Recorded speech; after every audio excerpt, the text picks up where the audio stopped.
justo juiz, Senhor das nossas vidas, o Senhor que conhece os nossos pensamentos, o Senhor que sabe as nossas ideias, o Senhor sabe absolutamente tudo. Tem nada que escape, que passe desapercebido. Deus Todo-Poderoso. Queremos todos nós agradecer ao Senhor pela maravilha de estarmos aqui, porque é o Senhor que nos trouxe aqui para engrandecermos, glorificarmos, exaltarmos e cultuarmos ao Senhor. Senhor, assim como eu peço que o Senhor fale comigo, eu peço que o Senhor fale com cada um dos meus irmãos, das minhas irmãs, com cada uma das pessoas, seus filhos, que estão dispostos a ouvir a Tua palavra. Fala conosco. Precisamos da instrução que vem do Senhor para cada um de nós. Fala conosco, Pai querido.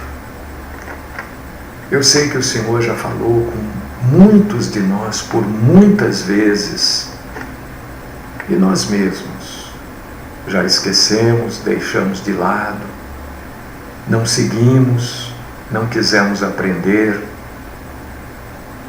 Mais uma vez nós pedimos, fala conosco. Tem compaixão de nós. Usa da Tua misericórdia para com cada um de nós, Senhor. O Senhor conhece as nossas fraquezas, as nossas debilidades. O Senhor conhece muitas vezes a nossa falta de vontade, a nossa falta de iniciativa. Fala conosco. Ajuda-nos a entendermos a Tua palavra. Sustenta-nos, ó Pai, nas nossas fraquezas, que nós tiremos força dessas fraquezas e que esta força venha do Senhor, porque o Senhor é a nossa força. Recebe o nosso culto nesta tarde. Recebe, Senhor, a nossa adoração. Recebe o nosso louvor. Cuida de nós. Não nos deixe cair em tentação. Livra-nos do mal, Senhor. Esta é a minha oração. No nome do nosso Senhor Jesus Cristo. Amém.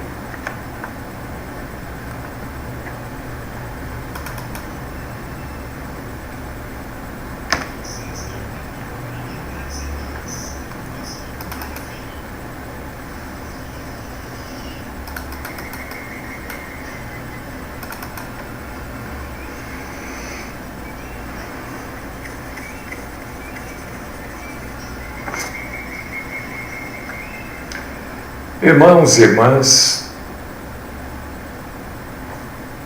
vamos abrir a nossa Bíblia nesta tarde. O assunto que nós vamos abordar esta tarde é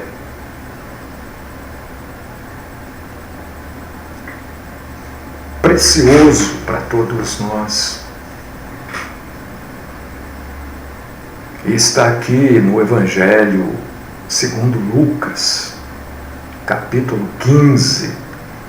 Nós vamos ler versículos do 11 ao 19. Mesmo que a gente estourar um pouquinho o tempo das 17 horas, se passar é 2, 3 minutinhos, tá? Mas eu acho que não passa. Mas eu quero ler esta passagem completa. Se você tem a Bíblia, o meu convite é aquele de todos os dias. Abra a sua Bíblia, leia comigo. Se você não puder ler, pelo menos ouça, porque a própria Bíblia diz que a fé vem de ouvir. Ouvir o quê? Ouvir a palavra de Cristo. Lucas, capítulo 15, versículos do 11 ao 19, diz assim a palavra do Senhor.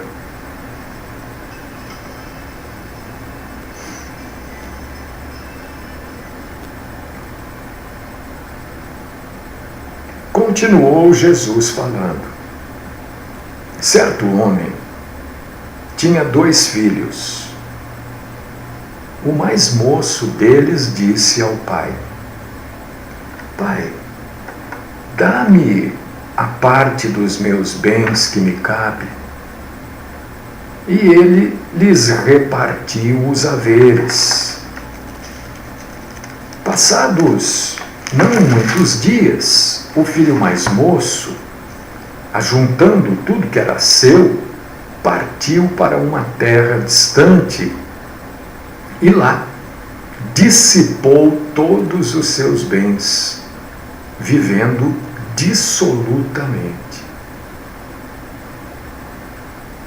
Depois de ter consumido tudo, sobreveio àquele país uma grande fome e ele começou a passar necessidade. Então ele se foi e se juntou a um dos cidadãos daquela terra, e este o mandou para os seus campos a guardar porcos. Ali desejava ele fartar-se das alfarrobas que os porcos comiam, mas ninguém lhe dava nada. Então, caindo em si, disse: Quantos trabalhadores de meu pai têm pão com fartura, e aqui eu morro de fome. Levantar-me-ei, irei ter com meu pai e lhe direi: Pai, pequei contra o céu e diante de ti. Já não sou digno de ser chamado teu filho. Trata-me agora como um dos teus trabalhadores.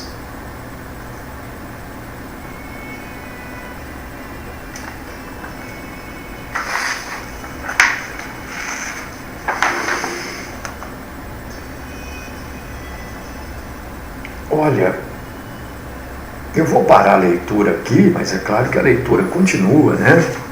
A leitura vai até o versículo 32, mas eu vou só até aqui. Deixa eu dizer uma coisa para você, querido irmão, querida irmã em Cristo. Isso aqui é uma parábola.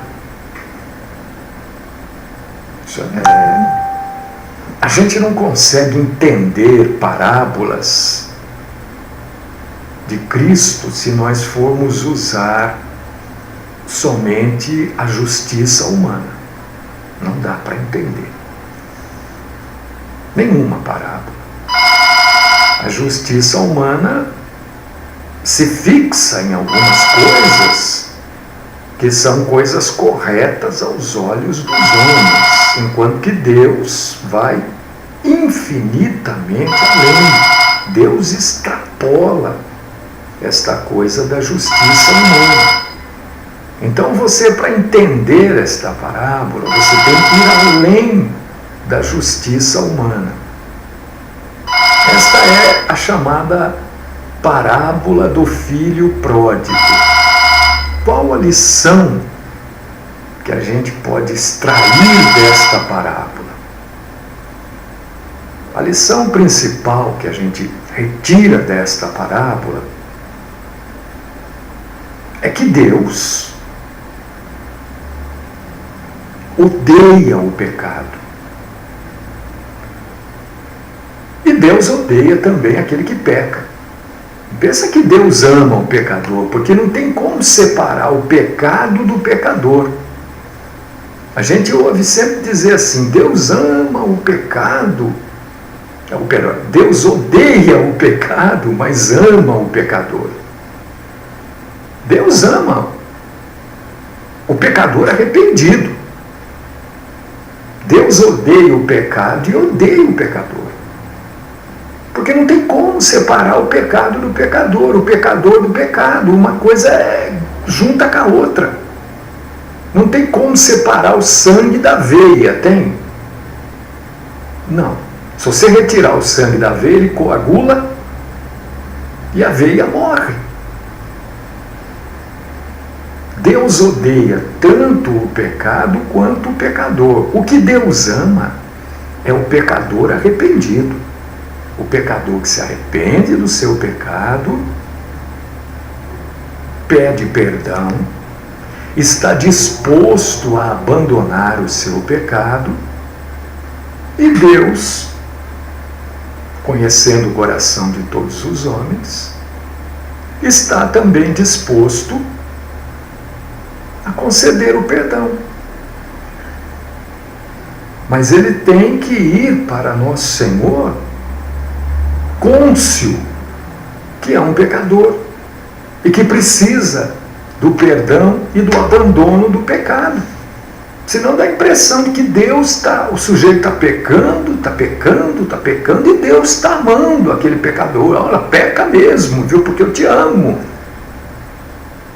Deus ama o pecador arrependido.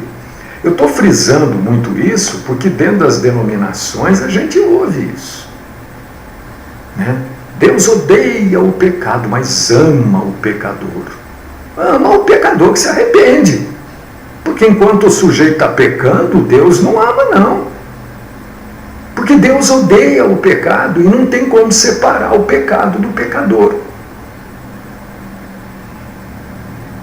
Então, quando o pecador se arrepende, como é o caso aqui do filho pródigo,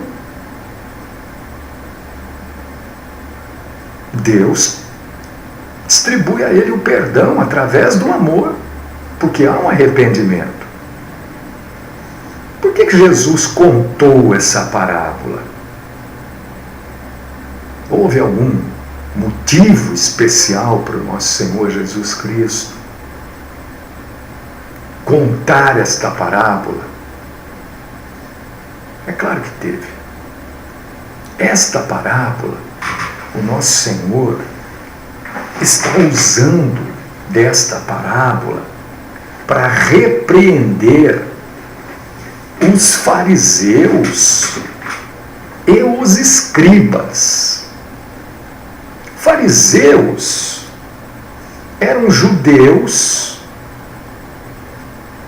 que faziam da lei algo próprio, como se fosse deles a lei.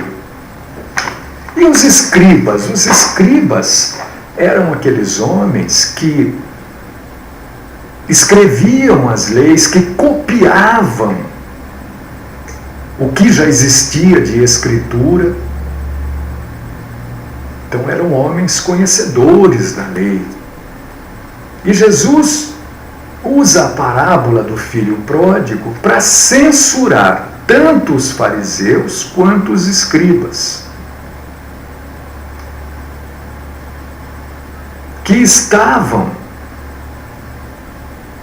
chamando a atenção do nosso Senhor, porque Jesus estava comendo com os publicanos e com os pecadores. Eles achavam que Jesus não podia, porque os publicanos eram odiados.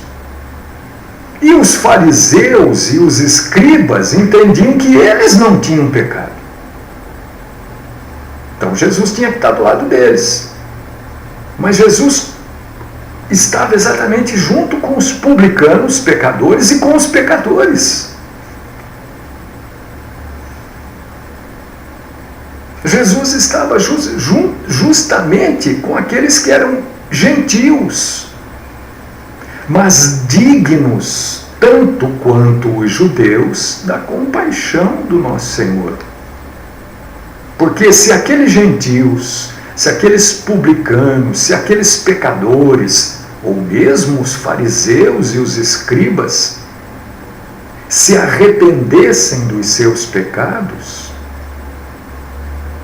e sentissem a necessidade de perdão de Deus, o Senhor os perdoaria também. Porque o Senhor, a partir do momento que qualquer pessoa se arrepende e busca o perdão, Deus distribui o seu amor.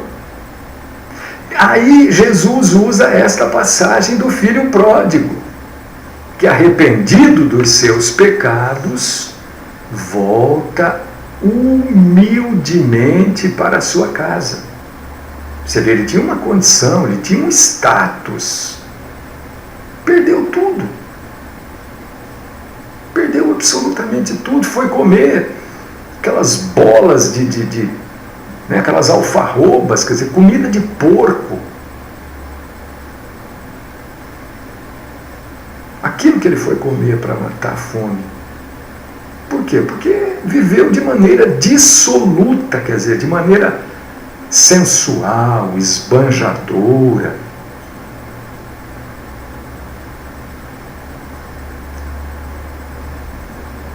Você sabe o que quer dizer a palavra pródigo? Porque a gente fala, né? Eu repito, quando você estiver lendo a Bíblia, meu irmão, minha irmã, qualquer pessoa, jovem, idoso, não importa. É muito importante que você tenha junto de você um bom dicionário. Um pedacinho de papel ou um lápis. Aí você, quando tem aquela palavra que a gente não... A gente usa essa palavra pródigo normalmente no nosso vocabulário? Não. Mas a Bíblia usa. Então o que você pode fazer? Puxa uma setinha e escreve lá o que quer dizer pródigo. Da outra vez que você for ler, você já sabe o que quer dizer. Senão você fica falando filho pródigo, filho pródigo, filho pródigo. Tem gente que confunde pródigo com prodígio. São coisas completamente diferentes. Então eu vou dizer para você o que quer dizer a palavra pródigo. Pródigo é aquele que gasta em excesso, é aquele que não tem controle, é aquele esbanjador, dissipador.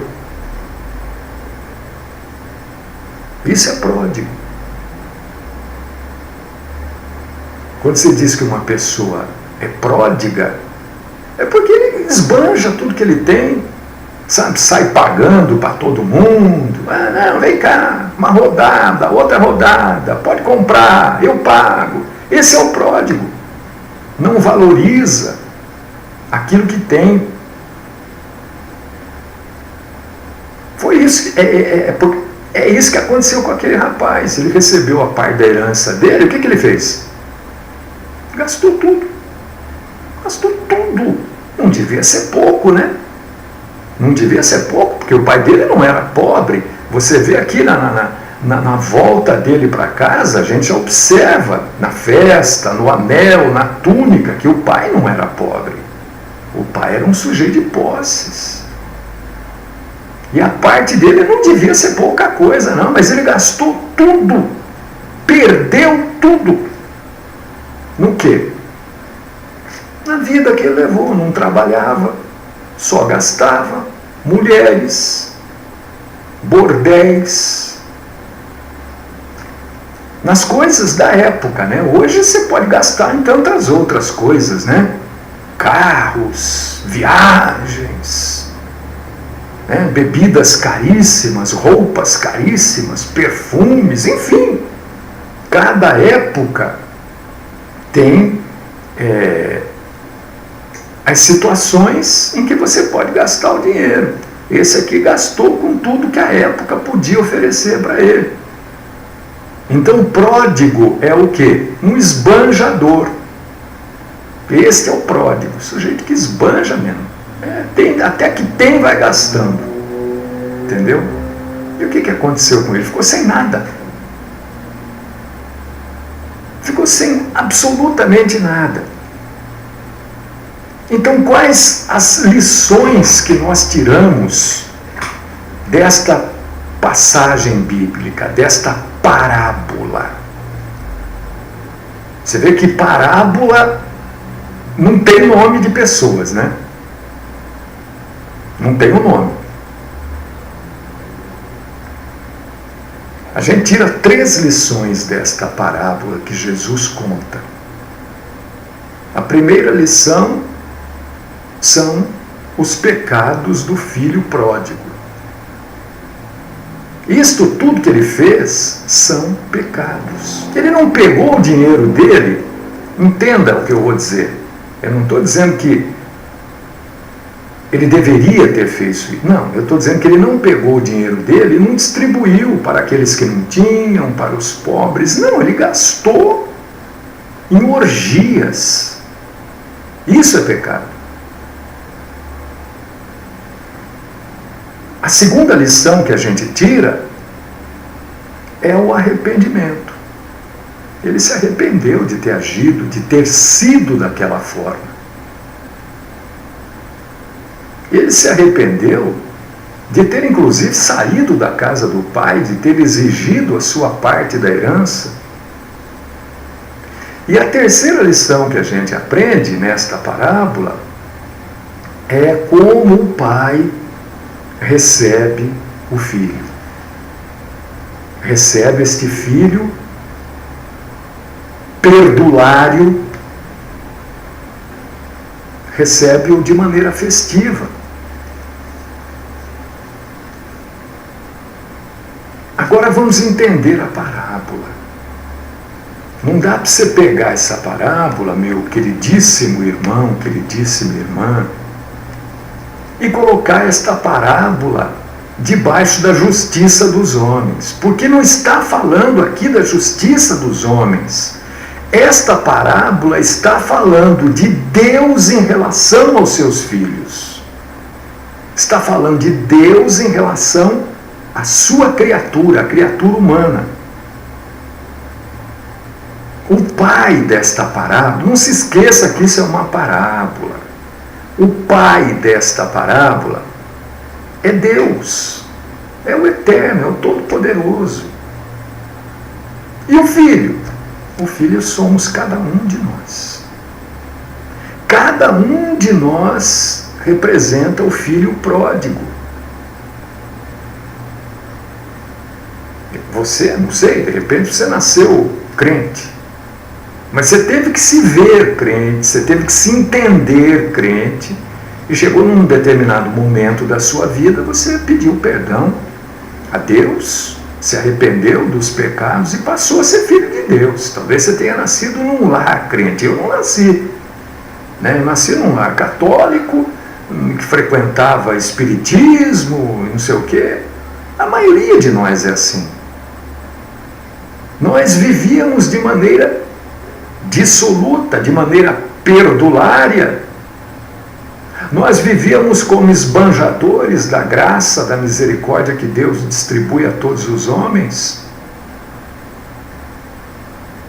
Mas um dia nós nos arrependemos. E Deus, no dia desse nosso arrependimento, Deus distribuiu por sobre nós todo o seu amor e perdoou os nossos pecados. Quantas pessoas hoje, a maioria das pessoas do mundo, a maioria das pessoas das famílias, representam o filho pródigo. O filho pródigo é todo aquele que está fora da comunhão de Deus.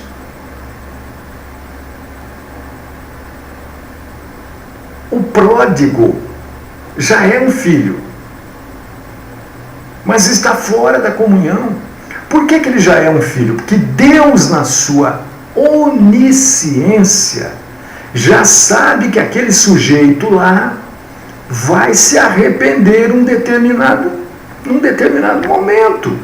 Deus sabe. Talvez a pessoa nem saiba disso. Eu nunca imaginei na minha vida, 30 anos atrás, que eu fosse ser um crente, um evangélico, um cristão, um pastor, que eu fosse estudar, etc. e tal. Há 30 anos atrás eu não imaginava isso.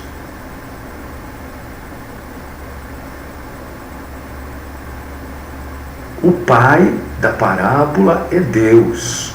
O filho da parábola é cada um de nós. Mas esse sujeito aqui da parábola, ele tinha um irmão.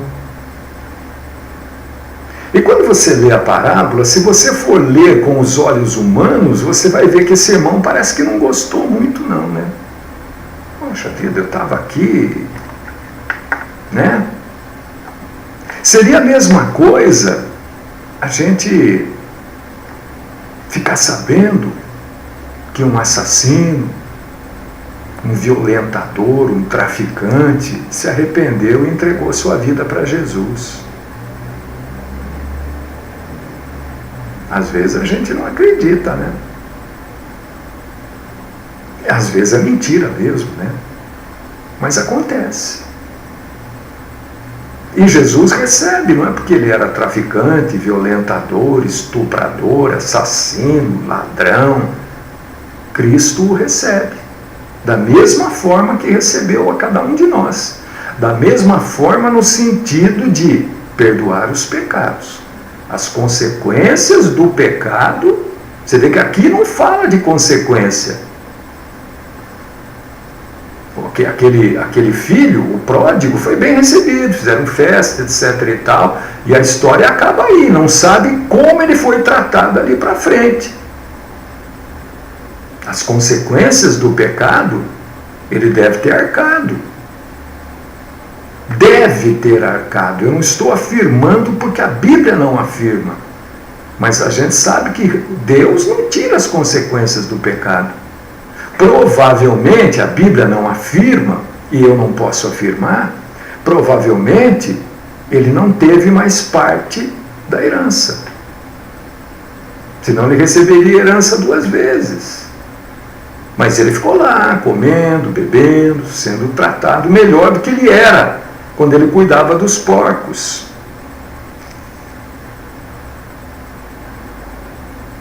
Então isso aqui é uma parábola que aponta os pecados do ser humano. Este filho pródigo, na verdade, representa todos os seres humanos. Deixar o lar, desperdiçar a sua herança. Qual que é a nossa herança? Nossa herança é o céu. É a salvação. Tem gente que desperdiça isso, meu irmão. Joga fora. Tem gente que vive dissolutamente. É pecado. Muitos jovens hoje, e isso causa uma tristeza profunda nos pais, vivem como este jovem, esse rapaz pródigo da parábola,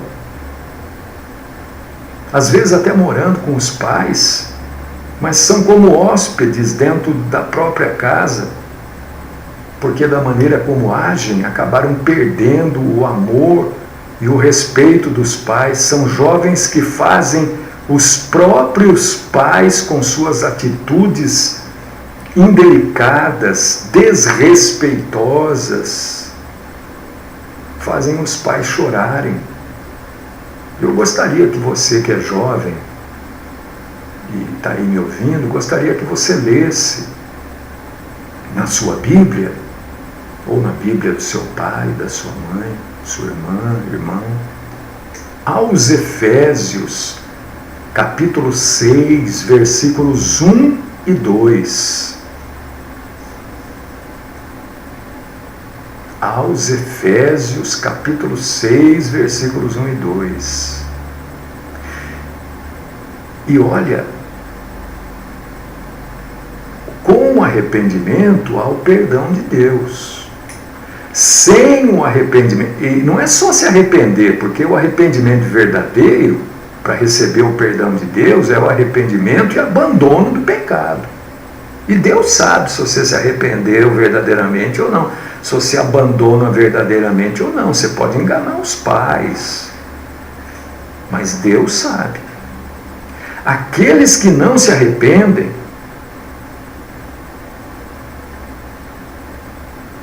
vão desfrutar, se é que esta é uma palavra muito boa, mas vão desfrutar do eterno castigo que Deus vai lhes impor. Se houver arrependimento, não há castigo. Há consequências dos pecados que você cometeu.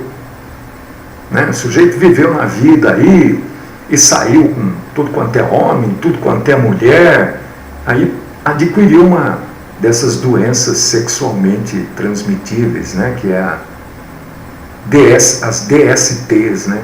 O sujeito pegou sífilis, gonorreia, outras doenças aí, pegou AIDS. Isso é consequência do pecado. Pensa que Deus vai te curar, não. Aquilo que tiver cura no médico, você vai lá, procura um médico, toma as bezetacil da vida aí, se cura. Aquilo que não tiver cura, você vai viver no paliativo, mas o pecado está perdoado. Para o inferno você não irá.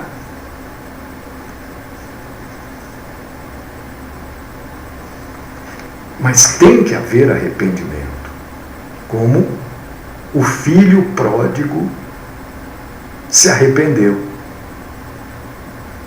Você vê que o arrependimento é um processo.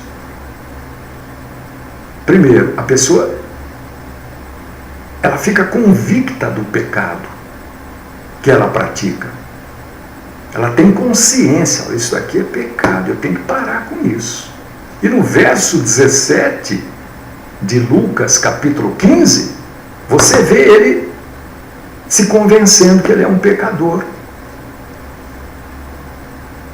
E aí, ele vai buscar, na misericórdia divina, a sustentação para a sua vida.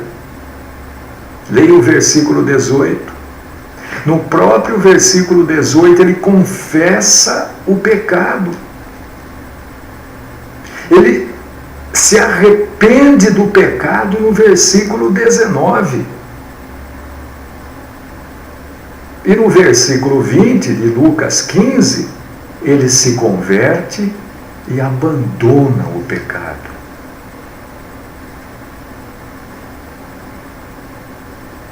Qualquer um de nós, qualquer um que se arrepender, confessar, abandonar e se entregar a Cristo, recebe o mesmo perdão do filho pródigo.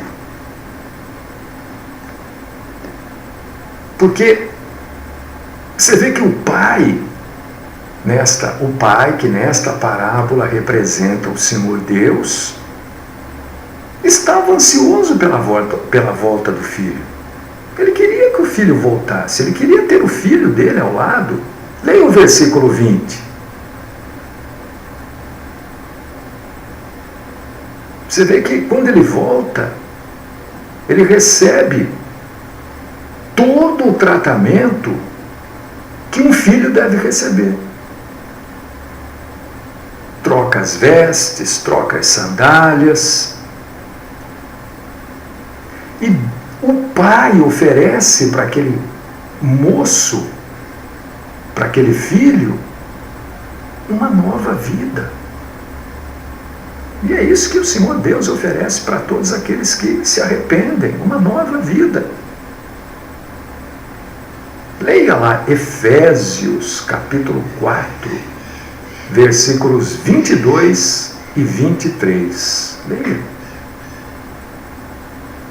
E há muita alegria quando uma pessoa se arrepende, tem convicção que é um pecador, carente, necessitado, urgentemente necessitado de perdão. Há uma grande festa. Versículo 24 de Lucas 15. E esta festa é a alegria da salvação.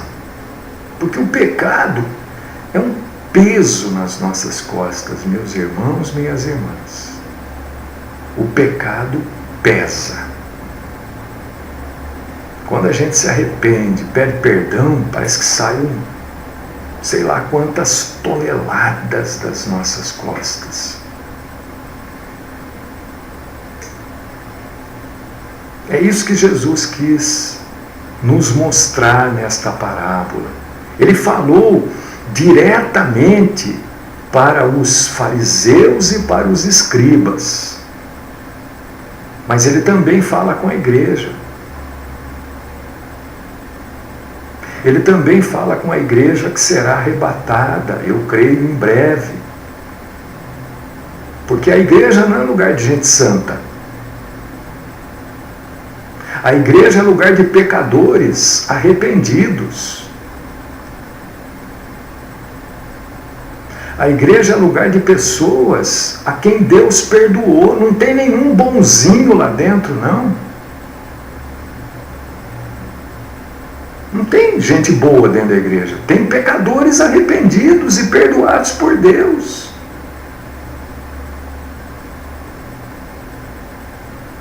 Precisa entender melhor. Porque essa explanação às vezes é meio confusa. Que a igreja não é lugar de gente boa. Porque não existe gente boa, na verdade, né? Imagine você, a igreja é lugar de pecadores, arrependidos. Nós estamos num processo aqui no Brasil que muita gente está aderindo à tal da delação premiada. Não é isso? É um exemplo grosseiro, mas só para você entender. O sujeito, para não ir preso, ou para ter a sua pena reduzida, ele conta todos os podres.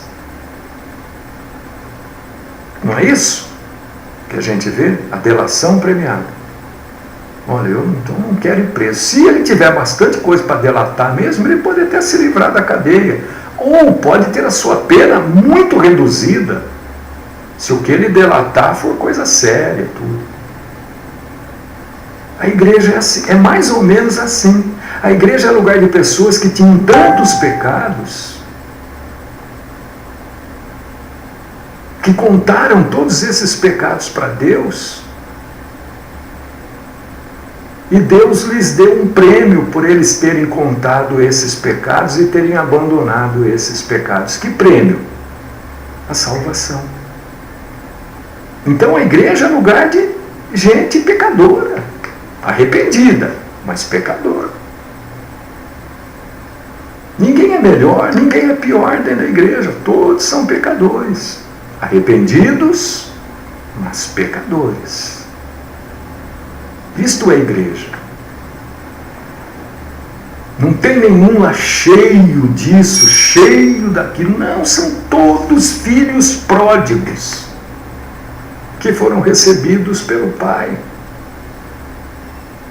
Ninguém pode se ufanar, se achar melhor do que o outro, porque são todos filhos pródigos. Nenhum ali é melhor do que o outro.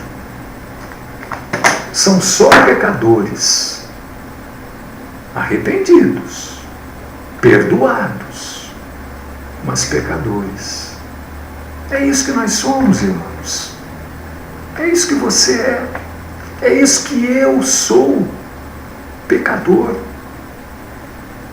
Um filho pródigo.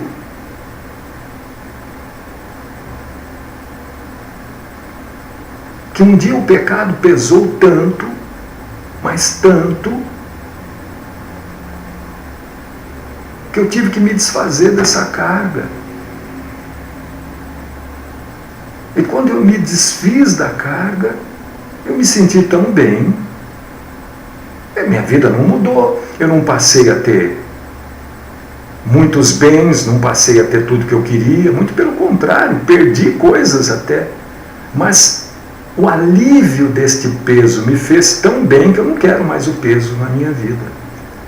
Eu quero quem me aliviou do peso, porque nós somos exatamente como o filho pródigo. Que o nosso Senhor Todo-Poderoso, que o nosso Deus, a quem nós estamos cultuando, abra o teu coração, abra o teu entendimento para esta parábola de Lucas capítulo 15, versículos do 11, vai até o 32, eu li do 11 ao 19. Jesus está sempre com os braços abertos para receber os filhos pródigos.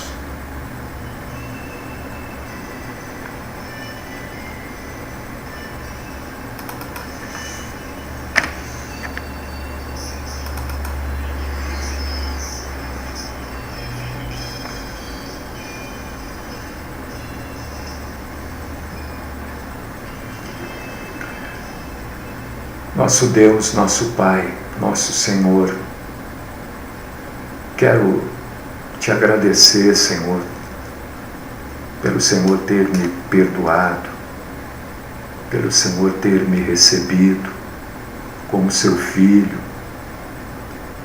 Quero te agradecer por todas as pessoas que se reconheceram do mundo todo, Senhor, como pecadores, como sobrecarregados, necessitados do perdão e do perdoador.